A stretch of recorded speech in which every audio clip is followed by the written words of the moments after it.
The Swiss band Shakra are back with another good collection of powerful hard rock songs. Invincible is an album that takes the classic melodies of the style from the late 80s and adds a modern twist that makes it easy to listen to even for those who aren't fans of the style. There are ballads, especially as I lay down to sleep, but it's when the guitars kick in that we're hooked. And there are plenty of moments for that, from the opening The Way It Is, to the title track or even House of Rock. There's plenty here for those who have hard rock flowing through their veins. No inventions, just pure rock.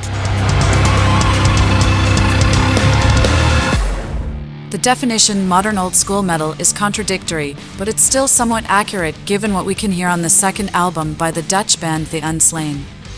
We have the groove and power of modern metal, with a thrash metal vibe that captivates, but then we have a heavy metal sensibility that ends up surprising us when it appears. I confess that this isn't something that happens very often either.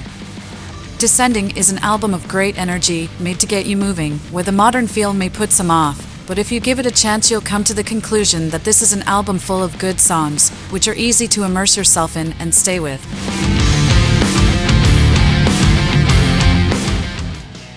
The debut album by the Germans Rană led us astray. This is because it was presented to us as a mixture of black metal and punk, with it beat and punk passages, which does happen, but it's not the main course.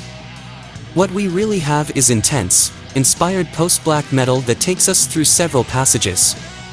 At times it makes us think of Germusica as a reference, but they manage to establish their own sound, which is all too evident in moments like the one at the beginning of the title track, one of the best compositions on the album. A band to follow. Systemik Violence's second album of originals is just as we expected, corrosive and chaotic with their very punk metal, bringing together some of the best elements, or at least some of our favorite elements, of extreme metal.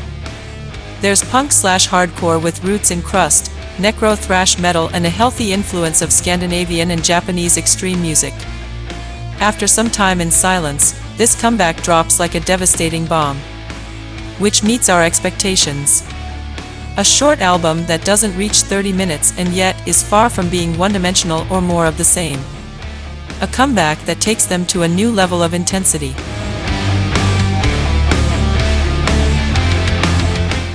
What is the appeal of a band like Midnite City these days? They're clearly a band who know what they want and know who their talent should be aimed at. And as niche and nostalgic as their music is, it's still impressive how their melodic rock has a profound impact on those who like choruses that stick in the brain without a problem. And also for those for whom the typical arrangements of 80s FM rock still make perfect sense today. We know that this opinion is in the minority, but we have to agree with the rest. In At the Deep End is a very well-constructed album that brings out the best that the band has to offer in melodic rock/hard rock. The cover is as disturbing as it is strange, especially if we're talking about Fjoergyn, a German black metal band that completely justifies the use of the avant-garde label.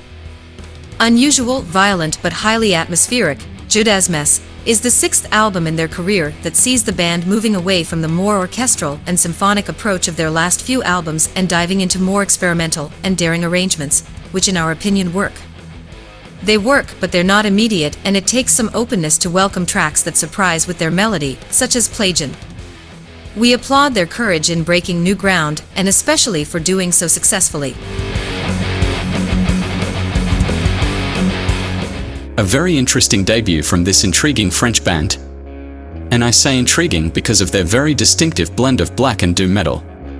Just 4 tracks, 4 long tracks that are far from boring.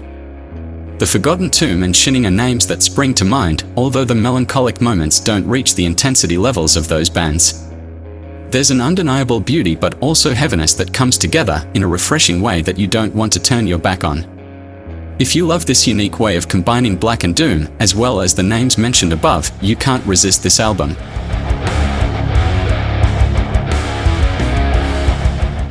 Magnus' talent may have gone unnoticed by those who saw him only as Primal Fear's guitarist.